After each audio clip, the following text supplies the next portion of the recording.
Hello வணக்கம், நான் உங்களோட ராஜ் பேசுகிறேன். இன்னைக்கு பக்தியோட ராஜ்ல ஒரு சுவாரஸ்யமான பதிவு என்ன அப்படின்னு பார்த்தீங்கன்னா, வீட்டில் வேல் வச்சுக்கலாமா, அப்படி வீட்டில் வேல் வச்சுட்டா வழிபாட்டு முறை என்ன அப்படின்னு நிறைய பேர் வந்து கொஷின்ஸ் கேட்டிருக்கீங்க. அதுக்கான பதிவு தான் இது. இங்கே பார்க்கலாம்.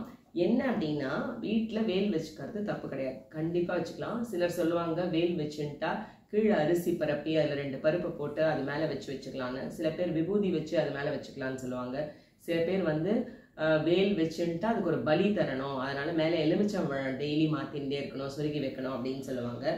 அப்படிலாம் நீங்கள் பண்ண ஆரம்பிச்சிட்டிங்க அப்படின்னா கோவில் மாதிரி டெய்லி அதெல்லாம் பண்ணணும். அதனால நான் ஜென்ரலான ஒரு விஷயம் சொல்கிறேன், நீங்கள் நார்மலாக ஃபாலோ பண்ணிக்கலாம். உங்களுக்கு டெய்லி பூஜை பண்ண முடிஞ்சு விளக்கேற்றி நைவேத்தியம் பண்ண முடிஞ்சாதான் நீங்கள் வேல் வச்சுக்கணும். நான் வந்து செவ்வாய் வெள்ளி மட்டும் விளக்கேற்றுவேன், நான் வந்து பூஜை ரூமுக்கு இந்த நாள் விசேஷ நாளில் தான் போவேன், எல்லா நாளும் என்னால் போக முடியாது அப்படின்னு சொல்கிறவங்கலாம் இந்த வேல் வந்து நீங்கள் வச்சுக்க வேண்டாம். நீங்கள் வச்சுட்டா கண்டிப்பாக டெய்லி நைவேத்தியம் பண்ணி பூஜை பண்ணணும், சரிங்களா? ஸோ நம்ம வசதிக்கு ஏற்ற மாதிரி எந்த உலோகத்தில் வேணால் வாங்கிக்கலாம் வேலை. உலோகம் இந்த சென்ஸு நான் சொல்கிறது வந்து நீங்கள் ஸ்டீல்லலாம் வாங்கி வைக்கக்கூடாது, 100% வந்து பிராஸாக இருக்கணும், பித்தளையில் வாங்கி வைக்கணும். அப்படி ஒரு நல்ல வசதி இருக்குது அப்படின்னா கண்டிப்பாக வெள்ளியில் வாங்கி வைங்க. வெள்ளியில் வாங்கி வைக்கிறது ரொம்ப ரொம்ப விசேஷம். ஸோ நம்மளோட வசதிக்கு ஏற்ற மாதிரி நம்ம வந்து வெள்ளியிலையோ இல்லை பித்தளையிலையோ முதல்ல வந்து வாங்கின்னு வந்துடணும் வேலை. வாங்கின்னு வந்துட்டு அதுக்கப்புறம் ஃபஸ்ட் அண்ட் ஃபார்மோஸ்ட் தண்ணி வச்சு அலம்பிட்டு பால் வச்சு அலம்பணும். உங்கள் கிட்டக்க சங்கு இருந்ததுன்னா அந்த சங்கால் முதல்ல பால் வச்சு தண்ணி வச்சு பால் வச்சு நல்லா அலம்பிட்டு அந்த வேலை, அதுக்கப்புறம் தான் நீங்கள் அபிஷேகம் அர்ச்சனை செய்ய ஆரம்பிக்கணும். ஸ்ட்ரெயிட்டாக கொண்டு வந்து பண்ணக்கூடாது. ஏன்னா வந்து நம்ம ஃபஸ்ட்டு சுத்தி அப்படின்னு பேர்.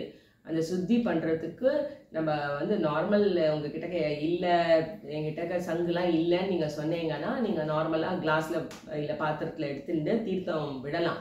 பட் சுத்திங்கிறது வந்து நீங்கள் சங்கில் பண்ணுறது தான் ரொம்ப ரொம்ப விசேஷம். அதனால் நீங்கள் சங்கு இருந்ததுன்னா சங்கை வந்து எப்படி இருந்தால் அலம்பி நீட்டாக பண்ணி அதில் தண்ணி விட்டு இல்லைனாக்கா நீங்கள் பால் விட்டு சுத்தி பண்ணிவிட்டு அதுக்கப்புறம் அபிஷேகம் அர்ச்சனை எல்லாமே வேலுக்கு பண்ணலாம். வாரம் ஒரு முறை டெய்லி தண்ணியால் பண்ணிவிட்டு வாரம் ஒரு முறை நம்ம எப்படி வந்து சுவாமிக்கு பன்னீர் விபூதி குங்குமம் மஞ்சள் எண்ணெய் எல்லாம் வாசனை பொருட்கள் அப்புறம் அந்த திரவிய பொடி எப்படி யூஸ் பண்ணுறோம் அதே மாதிரி வேலுக்கு அப்படியே நீங்களும் அபிஷேகம் பண்ணிகிட்டே வரலாம். ஃபஸ்ட்டு அபிஷேகம் அப்படின்றது வந்து எப்படி பண்ணணும் அப்படின்னு பார்த்தீங்கன்னா, காய்ச்சாத பால், விபூதி, பன்னீர், சந்தனம், குங்குமம், பேசிக்கான விஷயம். கோவில் மாதிரி நம்மளால தயிர் இளநீர் பஞ்சாமிர்தம்லாம் ரெடி பண்ண முடியலன்னா கூட பேசிக்கான ஒரு 4-5 விஷயங்கள் எடுத்து வச்சுக்கோங்க. 5 வச்சுக்கோங்க, 3 வச்சுக்கோங்க, ஒத்தப்படையில் வச்சுக்கோங்க. முதல்ல நல்லா நான் சொன்ன மாதிரி தண்ணியில் நீங்கள் நல்லா சுத்தம் பண்ணிவிட்டு வேலை, அப்புறம் ஒரு செம்பு தட்டு, அது மேலே வந்து ஒரு வெள்ளி கிண்ணமோ இல்லை பித்தளை கிண்ணமோ வச்சுட்டு இல்லை செம்பு பாத்திரமோ ஏதாவது வச்சுட்டு பச்சரிசி பரப்பிட்டு நடுவில் வேலை வச்சுட்டு ஒவ்வொருத்தருக்கும் ஒவ்வொரு வழக்கம் இருக்கும், நீங்கள் அந்த மாதிரி வைக்கலாம்.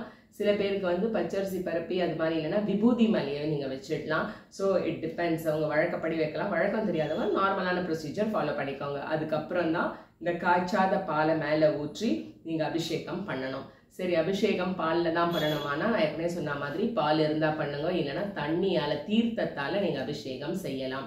வேலுக்கு நடுவில் கண்டிப்பாக சந்தனம் குங்குமம் இட்டு கற்பூர ஆர்த்தி ஊதுவத்தி எல்லாமே நீங்கள் காமிங்க.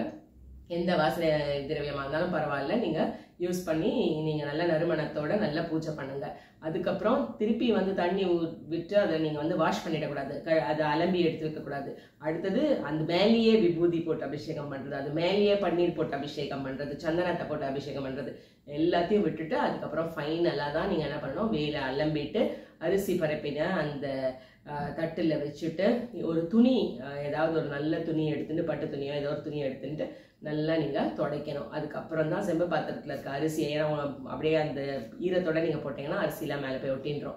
ஸோ வேற ஒரு தட்டில் வந்து அதை கொட்டிட்டு அதுக்கப்புறம் செம்பு பாத்திரத்தை சுத்தம் பண்ணிவிட்டு அந்த துணியை நல்லா துடைச்சிட்டு புதுசாக பச்சரிசியை பரப்பி அது மேலே நீங்கள் வேலை நிற்க வைக்கணும்.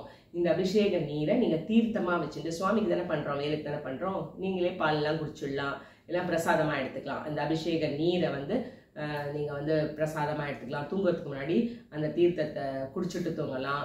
கார்த்தாலேயே பண்ணிடுறீங்க அப்படின்னா கார்த்தால எல்லாமே கொஞ்சம் கொஞ்சம் குடிச்சிடலாம்.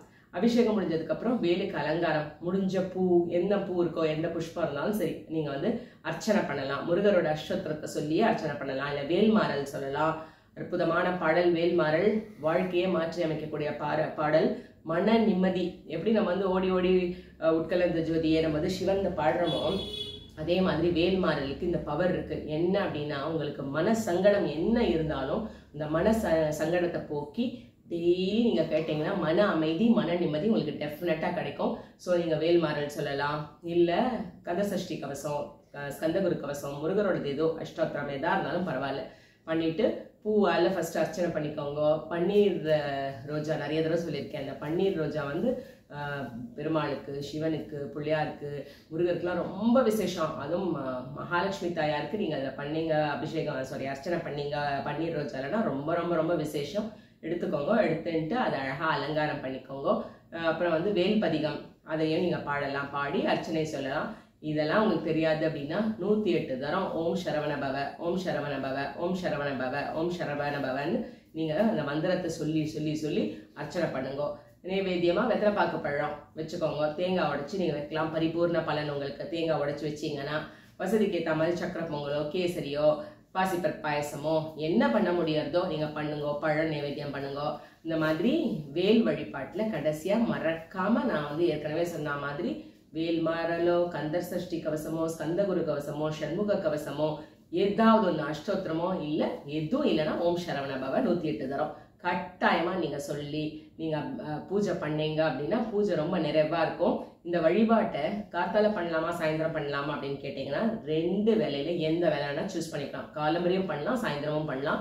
இந்த வழிபாட்டை செய்யக்கூடிய நாட்கள் என்னையிலேருந்து ஆரம்பிக்கலாம் அப்படின்னு நீங்க பாத்தீங்கன்னா, உகந்த நாள்னு பாத்தீங்கன்னா சஷ்டி, கிருத்திகை இல்ல விசாக நட்சத்திரமா இருக்கட்டும். விசாக நட்சத்திரத்துக்குரிய செவ்வாய்க்கிழமை இல்ல விசாக நட்சத்திரம் வரக்கூடிய விசாக நட்சத்திரம் வரக்கூடிய என்ன சொல்றது அந்த செவ்வாய்க்கிழமை போது சஷ்டி வந்தாலோ, செவ்வாய்க்கிழமை கிருத்திகை வந்தாலோ, செவ்வாய்க்கிழமை விசாக நட்சத்திரம் வந்தாலோ எது வந்தாலும் விசேஷம் தான். இல்ல தனித்தனியா வந்தாலும் ஓகே தான், ரொம்ப பெஸ்ட் டேவா இருக்கும். அதுக்காக தான்.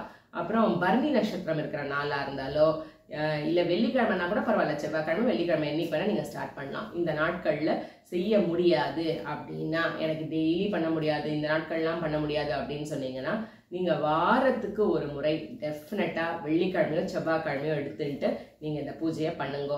இல்லையா மாதத்துக்கு ஒரு முறையாவது பண்ணலாம். ஆனா எனக்கு வந்து இந்த மாதம் ஒரு முறைன்னு உங்களுக்கு சொல்றதுல விருப்பம் இல்லை. வேல் வச்சுட்டோம் அப்படின்னா ரொம்ப சுத்தமா இருந்து நம்ம பூஜையை டெஃபினட்டா டெய்லி தான் பண்ணணும். இதுல சோம்பேறித்தனமோ டைம் இல்லையோ எதுவுமே சொல்லக்கூடாது. விளக்கேத்தி வச்சு நீங்க டெய்லி சுவாமிக்கு நித்திய பூஜை பண்றத பண்ணினாலே போறோம். ஒரு பிரசாதத்தை எப்படியோ வைக்க போறோம், நைவேத்தியம் பண்ணி நம்ம ஆர்த்தி காமிச்சிடணும். இதை டெய்லியே பண்ணணும். இன்னைக்கு எனக்கு என்ன விடக்கூடாது. இப்ப நான் சொன்ன எல்லாத்தையும் ஞாபகம் வச்சுக்கோங்க. அபிஷேகம் பண்ணுங்க, அப்புறம் இந்த பூஜைகள் பண்ணுங்க. உங்களுக்கு ஏதாவது வேண்டுதல் இருக்கு அப்படின்னா 21 நாள் தொடர்ந்து இதை நீங்க பண்ணிட்டே வந்தீங்க அப்படின்னா எந்தவித பிரச்சனைகள் கண்டிப்பா தீர்ந்து உங்களுக்கு நல்ல வழி பிறக்கும். தொழில், வியாபாரம், அப்புறம் வந்து பிறவி பயன், விரயங்கள், நிறைய பேருக்கு எவ்வளவு பணம் வந்தாலும் விரயம் ஆறுது. அதுக்கப்புறம் எதிரிகளால் ஏற்படும் தொல்லைகள், அப்புறம் செவ்வாய் தோஷம், நீண்ட காலமா எனக்கு கல்யாணம் ஆக மாட்டேங்கிறது அப்படின்னு திருமண பிரச்சனை, இல்ல குழந்தை பிறக்க மாட்டேங்கிறதுன்ற பிரச்சனை, அதெல்லாம் போயிட்டு கூடிய விரைவில் நல்லபடியா குழந்தை பிறக்கும், கூடிய விரைவில் நல்லபடியா திருமணம் நடக்கும். அப்புறம் வந்து அந்த அவஸ்தைப்படுறாங்களா குழந்தை பாக்கியம்க்கு, அவங்களுக்கெல்லாம் இது ஒரு நல்ல பலனுங்க. நீங்க பண்ணி பாருங்க. நல்ல அழகான ஆரோக்கியமான குழந்தை பேர் உங்களுக்கு அமையும். அதை தவிர வீட்டுல பிடிச்சிருக்கிற இந்த துஷ்ட சக்திகள் ஒழியும், எதிர்மறை ஆற்றல்கள் நீங்கும், காரிய தடைகள் உங்களுக்கு நீங்கி காரியம் சித்தியாகும். தாமதங்கள் ஒரு விஷயத்துல ஏதாவது டிலே நடந்துட்டே இருக்குன்னு வச்சுக்கோங்க, அதெல்லாம் அவாய்ட் ஆகும். ஸோ இது ரொம்ப ரொம்ப விசேஷமான ஒரு விஷயம். எந்த நாட்கள்ல முருக கடவுள், நம்மளோட கடவுள் முருகரோட வேல் வழிபாடு செய்வது நல்லதுன்னு நான் சொன்னேன். இருந்தாலும் திரும்ப சொல்றேன், வேலுண்டு வினை இல்லை அப்படின்ற கூற்றுக்கு ஏதுவாக நம்ம வேலை வணங்கினோம் அப்படின்னா எந்த தீவினைகளும் நம்மளை நெருங்காது.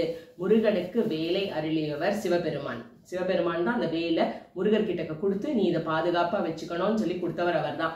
அந்த வேலுக்கு சக்தி அளித்தவர் பராசக்தி அம்மா தான் வந்து அதுக்கு சக்தி கொடுத்திருக்கா. இதனால அதுக்கு 2 சிறப்புகள் இருக்கு. அதனால வேலுக்கு இருக்கிற அந்த மகத்துவம் 2 சிறப்பு வாய்ந்தது.